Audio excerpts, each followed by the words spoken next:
The Gory Days are here to stay, the 80s horror show.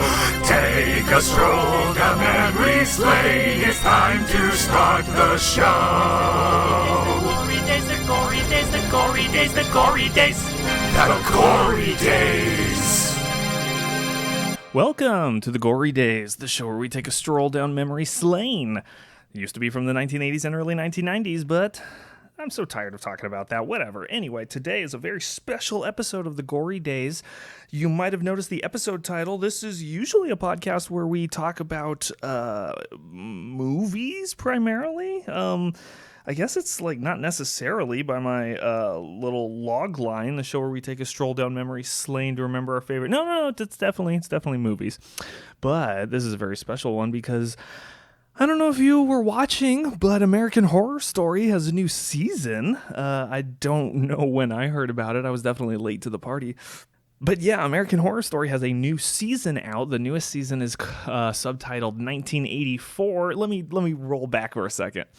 Welcome to the Gory Days. On this show, my name's Kyle. I'm your host. Let's see, what am I? I'm a horror lover, self-proclaimed critic of film and specifically horror movies, and I made this little podcast to celebrate everything that I love from the 80s specifically and 90s and beyond to everything today.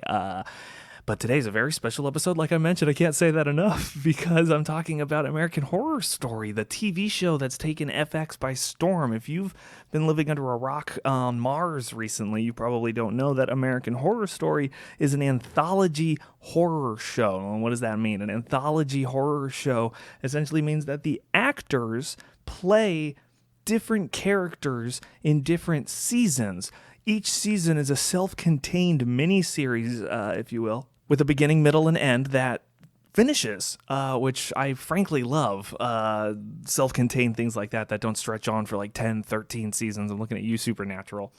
And so some of the more successful seasons, as I understand it, were Cult, Hotel, some of the less successful ones, Freak Show, and Apocalypse. Maybe I have those mixed up. Oh, Coven is another good one that I've heard good things about. I am not a long-term fan of American Horror Story. I jumped on the first season, the very, very first season, and that's probably the one that I made it all the way through. I mean, not all the way through. I haven't finished any season of American Horror Story. The furthest I've got was season 1. I got through a lot of Freak Show, which I really liked, up until they killed my favorite character. So I'm not really a big fan of American Horror Story, but what does that? Why am I talking about this then? What gives me the authority to talk about American Horror Story on my podcast? Well, they had the gall to Ryan Murphy and his team over there had the gall to come up with a new season with a new subtitle like they do, but this season's subtitle is 1984, and I thought to myself, well, that falls right into what I like to do on my podcast, the 80s and 90s, and oh my gosh, is it ever a love letter to the 80s and stuff, and I want to jump right into it. But before I do, I just want to make sure that this is going to be a new segment, a new kind of like shorter mini thing that I do the day after these episodes release. So they happen on Wednesday nights. I'm going to record these after I watch the episode. I'm going to just give you my thoughts, and then I'll post them the next day. So every Thursday I'll be putting these out, and every other week I'll still be doing movies with guests or by myself. But this is the new format for people, for loyal listeners, if those exist. But without further ado, let me just get right into my first segment here. So I want to do segments for this new format, but I haven't had a chance to write any of those since I just watched the episode, and now I'm coming to it. And that would have been a good idea to think of before. So I'm just going to call these what they are now, and maybe they'll stick, or maybe I'll think of better names for them. But let's start with our first segment, which is, what the hell just happened? Let's talk about what this whole first episode is and what it establishes. First of all, it is basically a retelling of Friday the 13th, and I mean that with a huge grain of salt, and I'll get to all of that in a bit, but it's essentially broken down 5 camp counselors showing up at a camp that allegedly had a string of murders or one big murder or some horrible accident in its past that forced it to close. Now it's reopening to much to the chagrin of local townspeople, with a bunch of sexy young teens who are going to take advantage of this opportunity to have sex and do drugs and all kinds of wonderful stuff. But just like in Friday the 13th. Well, anyway, so that's where we start. We start, we start with the murder of in 1970. So yeah, we'll just break it down. In 1970, Camp Redwood is the camp that we'll be spending, I imagine, the rest of the season here, experienced a murder. There was I think he was an employee of the camp who killed an entire cabin of kids and counselors that were in there. Anyway, the whole room, the whole place was killed, except for one person, but we'll get to that in a sec. The intro for this show, I hope we get to see it like in its entirety for every episode. I hope they don't do that thing where they shorten it as the show goes on. Maybe I'll change my tune later, but the intro is so cool. They've like spliced in 80s footage with like blood dripping down on an old CRTV. And everything looks like it's all filmed in those like old Super 8 cameras. It's really fun. And then we're introduced to our 5 characters in this amazing aerobics routine, or I wrote down jazzercise, but I realized I don't know what that is. So they say aerobics a couple of times, so I'll go with that, to a Frank Stallone song. They are, our main characters are Brooke, Xavier, or Xavier as they pronounce it, Montana, Ray, and Chet. And we're going to learn all their reasons for wanting to leave town. We've established that they're from LA, so it's 1984 in Los Angeles. And that actually is pretty important. They established that it's taking place like in a grounded, real time. They're experiencing the 1984 Olympics. There's a particular serial killer that's going around LA and is popular at the time that I'll introduce soon.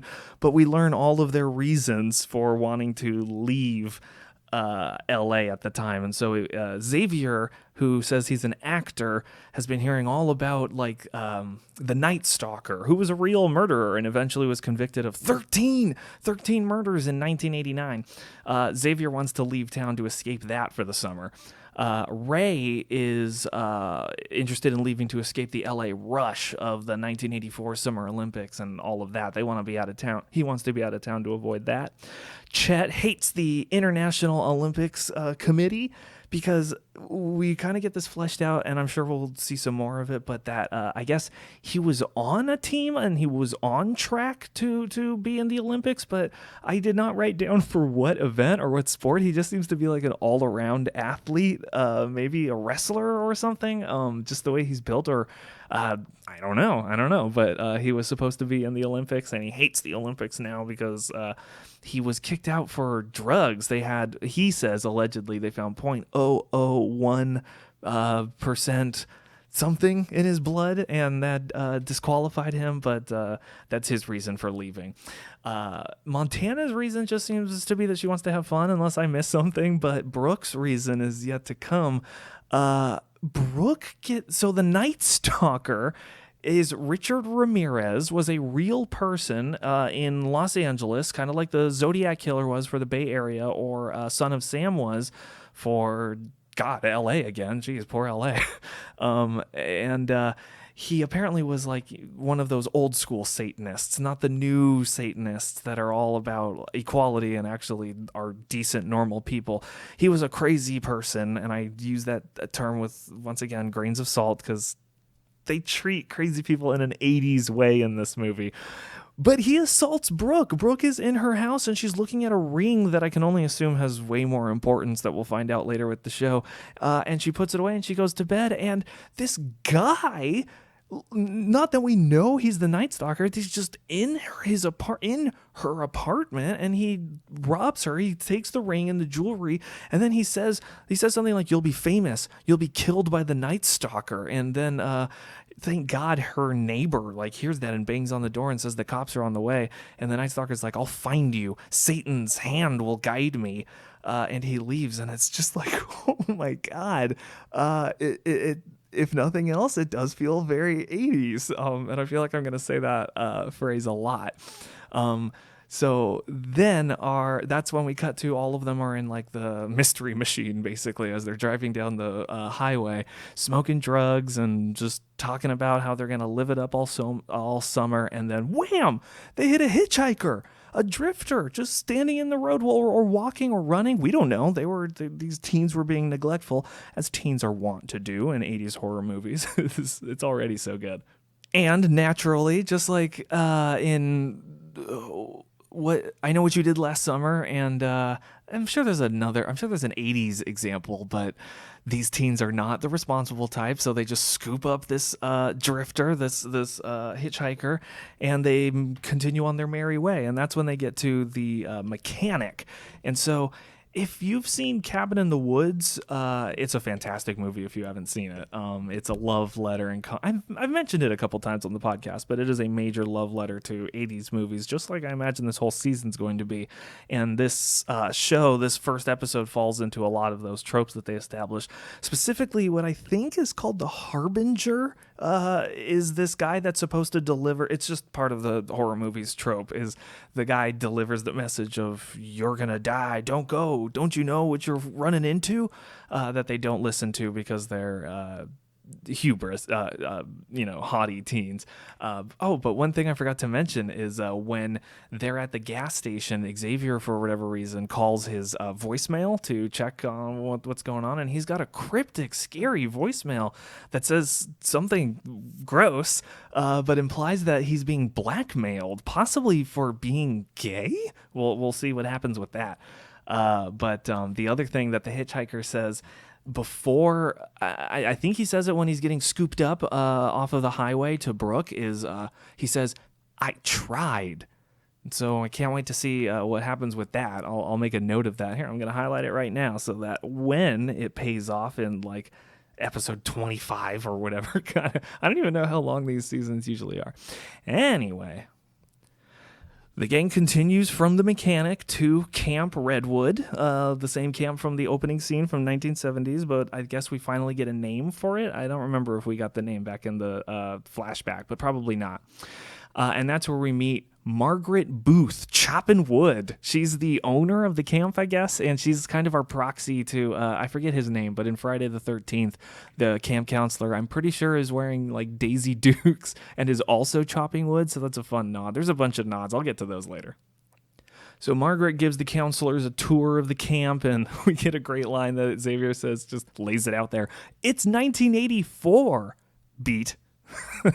And they mentioned like the Flint trials. They mentioned a bunch of like topical 80s references just right off the bat, just to prove, yeah, it is 1984.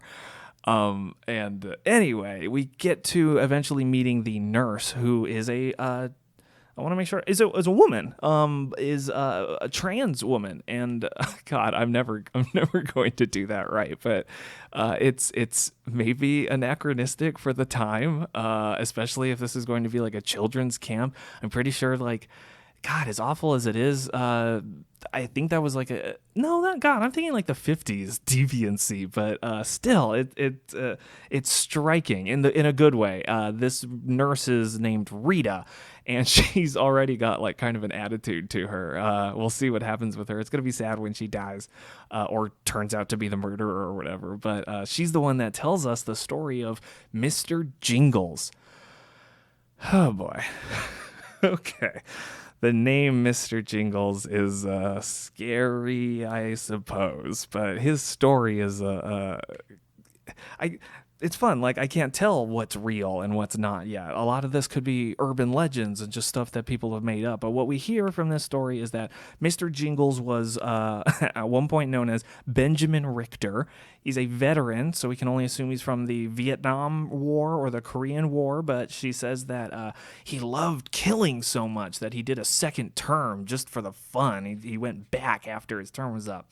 And one night in 1970, he came to this camp and he killed a whole cabin full of kids, and and counselors, and that's why the camp Redwood was closed.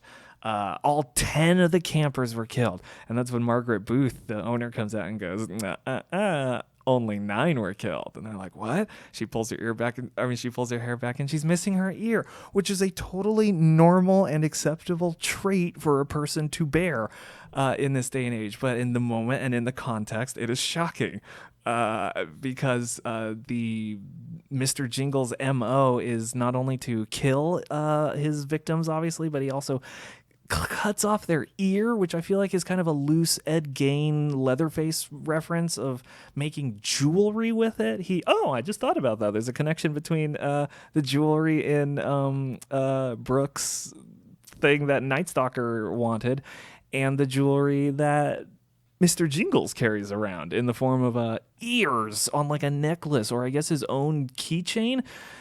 He's called Mr. Jingles because he's got keys on the side of him, but like he's not a janitor or like a groundskeeper or whatever, so I don't know where he's getting the keys or why he has the keys. I imagine it's like a tick of his that he's got to have the keys. Anyway, moving right along. It's through this story that Margaret Booth reveals to us in pretty great, just like laying it out there, first episode way, as she's opening the camp to take back the horrors that happened from that night because she survived. She survived by, God, just sheer force of will. She was in that cabin.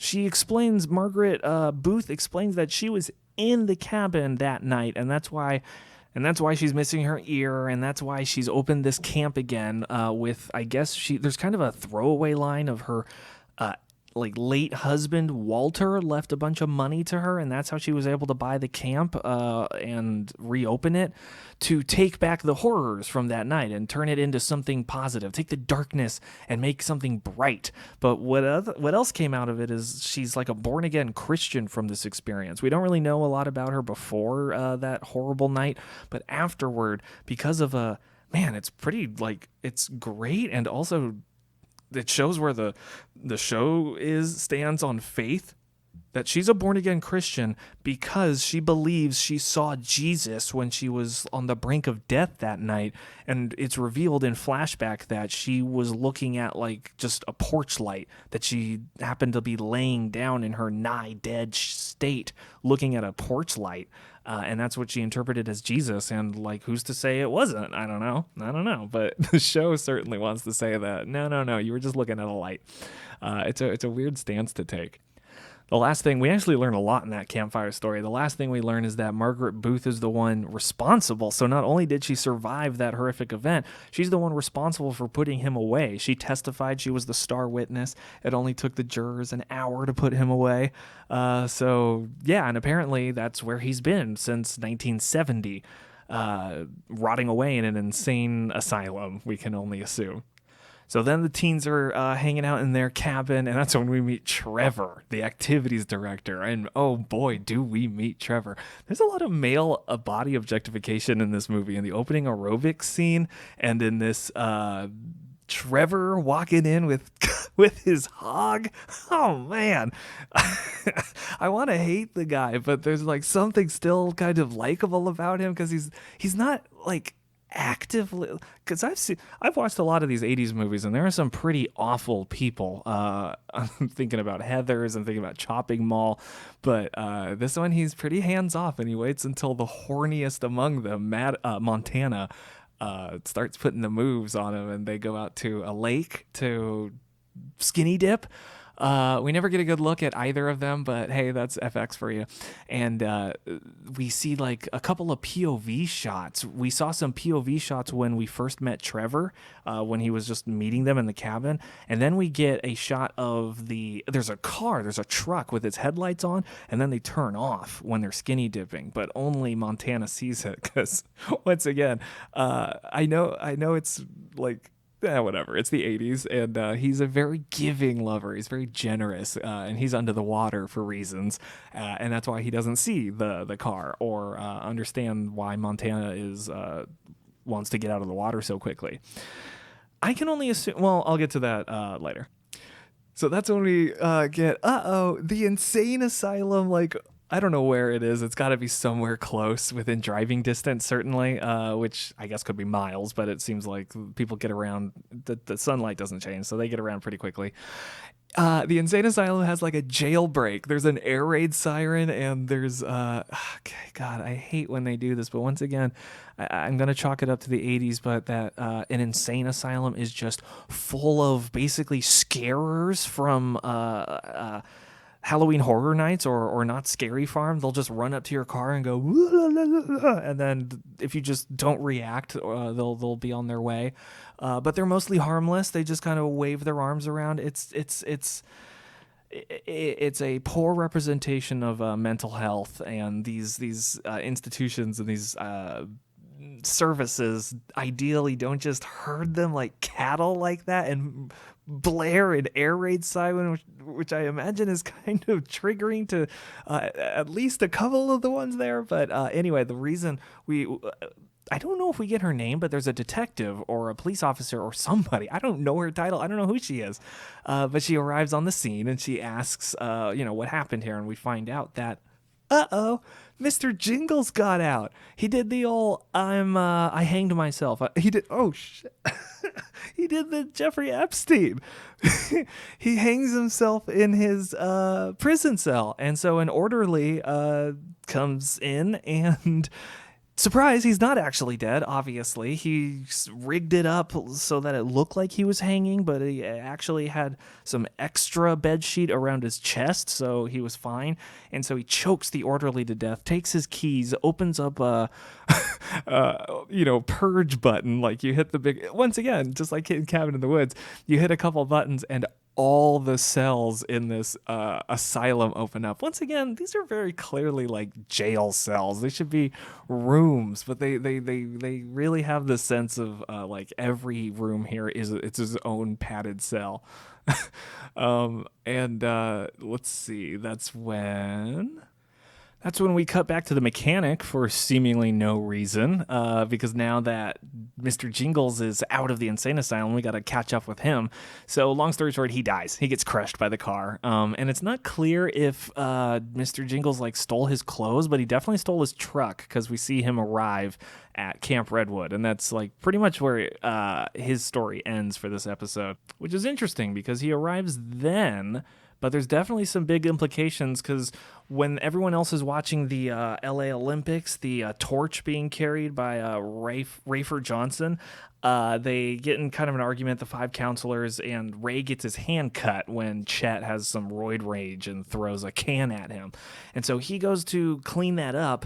Brooke goes with him to get some medicine or bandages in the medicine cabin, wherever the nurse is, because the nurse says, Ray cuts his hand, and Ray's like, nurse, a little help? And she says, I clocked out hours ago. I'm here for the kids. If you need bandages, you know where to find them. It's like, she's got so much sass already.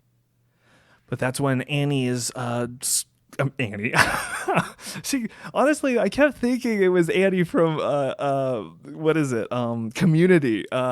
Allison Brie, but it's not. It's Emma Roberts, I think, who's first showed up in American Horror Story Freak Show. But now she shows up as Brooke, not Annie. Brooke finds the dead hitchhiker when she's skulking around in the first aid cabin. She finds the dead hitchhiker, and he's pinned to the wall. We saw a little shot of him walking around earlier, but all that matters is that, we saw him stabbed up against the wall, the door, and that's what starts this cool chase. I mean, the chase itself is kind of whatever, but the music, so we hear something outside, and we're led to believe it's Mr. Jingles, but I have some theories about that. And so she goes running, and she's being pursued through the woods, and the music that's going on is this 80s synth, like you'd expect. Horror movies today always have these high strings, these dissonant strings whenever someone's running around, or maybe there's just it sounds like somebody threw a bunch of bricks at a piano, ding dong dong boom boom. But this has that awesome feel of man, I'm trying to remember some of the older episodes that we did on this podcast, but those awesome 80s beats. I got to look up who did the music on this for my next episode. But she makes it all the way back, and to my surprise, everyone like pretty much believes her when Brooke says, "I was being chased." Mr. Jingles, he's out there. He's right on the other side of that door, and they go all the way back in the pouring rain, mind you. It's pouring rain. They go all the way back to the first aid cabin, and they open the door, and the hitchhiker's gone, and there's no blood, there's nothing, there's no evidence, and then eventually Margaret Booth shows up, and that's when Brooke is like, maybe I didn't hear anything at all. I'm sorry. And Margaret Brooke says probably my favorite line of this episode. She goes, "What happened to you? Cleanliness is next to godliness. Clean yourself up." Like, she didn't even give her a chance if she was concerned, because she does. She looks like she's been like pushed around or something in the dirt. But in this moment, I just want to take a little aside that when Brooke succumbs to like the pressure of the gang, and Margaret Booth, when she shows up, I'm going to say her full name every time, by the way, so get used to it, is so 80s, just like, and there's a lot of other examples, but from the shots and the editing, like the way they linger on some shots, and the switch from handheld to tripod and zoom dollies is so 80s. And whoever the director of photography is, I want to make sure that you know your efforts are not being wasted. I'm noticing all of it, and it's amazing. So finally, let's get to the end of the episode. Brooke and everyone's sleeping, but there's a payphone ringing outside. So Brooke tries to wake Montana up, and she's got a knife. Montana sleeps with the knife, like ready to go. I'm sure that's going to come back in some way, and it'll save her and get her out of some tough jams. But finally, Brooke goes all the way out to the phone ringing, and she answers it, and we don't hear what's happening on the other end, if there's anything happening. But what we do see is the Night Stalker. We see these, like, just on the other side of a tree. He's there. He found her. Cut to black. And that's it. That's the episode. So so that does it for the first segment, which is what the hell just happened? So for this next segment, it is who died?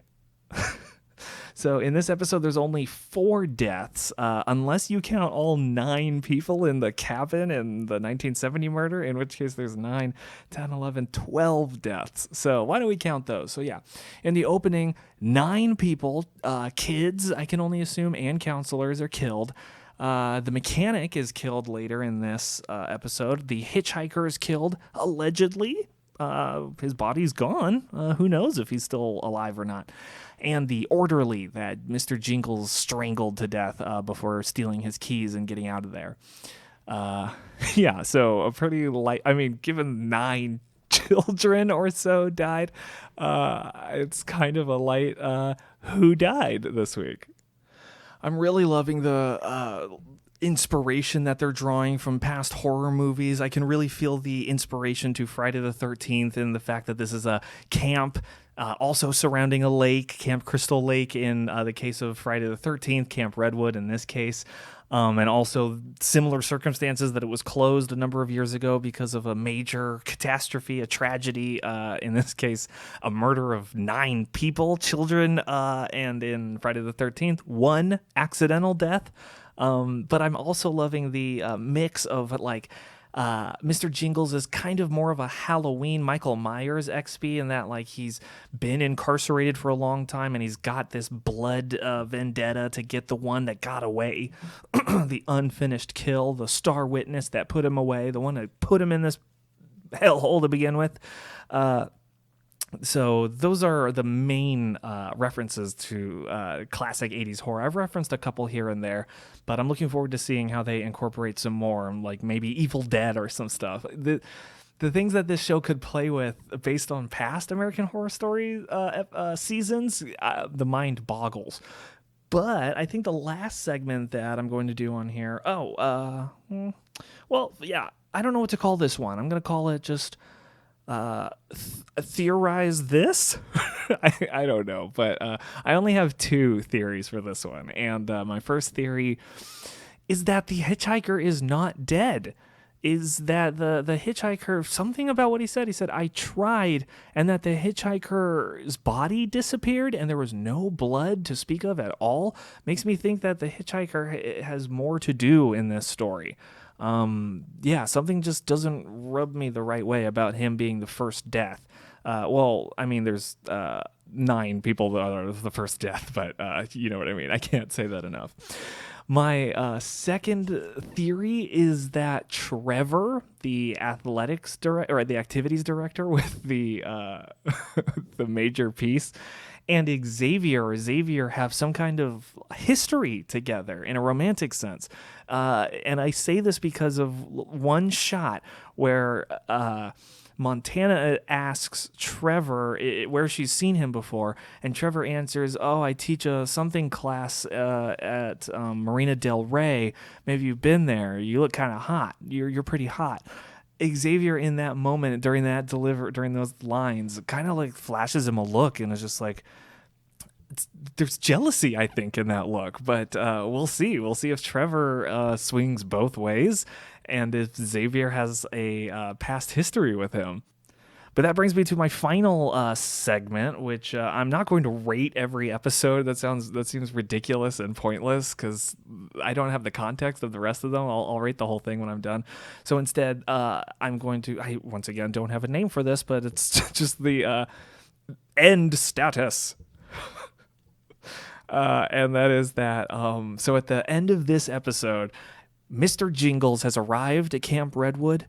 But so has the Night Stalker. He's arrived at Camp Redwood, and we can only assume both of them are going to race to kill Brooke, if not all the other counselors and Margaret Booth and Chef Birdie, who I forgot to introduce and mention, and the show almost does. Like, I don't know what part she's going to play. She'll die in some way. I'll frankly be disappointed if they subvert my expectations with her and give her some really important backstory. But she's another character. So Jingles has arrived. Night Stalker has arrived. The hitchhiker and the mechanic are dead. The hitchhiker allegedly, the mechanic definitely for sure. And the camp is still not open. So we get like a little promo thing at the end where, oh my God, a ton of footage flashes by, and there's only a few things that I could make out. I recorded it on my phone, but I haven't bothered to watch it until I haven't watched it. I just tried to watch it, but it looks like there's a bunch of stuff. There's a shot of what looks like Montana and Brooke making out. There's a shot of Mr. Jingles on like a table, and there's like bright flashing light in his face, and he's screaming. There's a shot of what definitely looks like the Night Stalker's dead body washing up next to Brooke's feet, like in the lake. And there's, of course, the big shot of Margaret Booth saying the camp will open on time as scheduled, or something like that.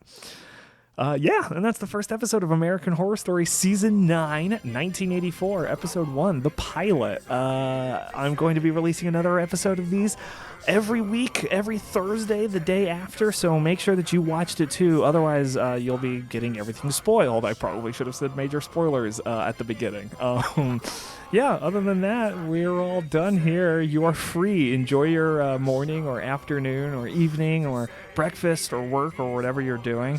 Thanks for spending some time here on the Gory Days talking about American Horror Story. Next week we'll have a normal movie for you. But until then, stay scary out there.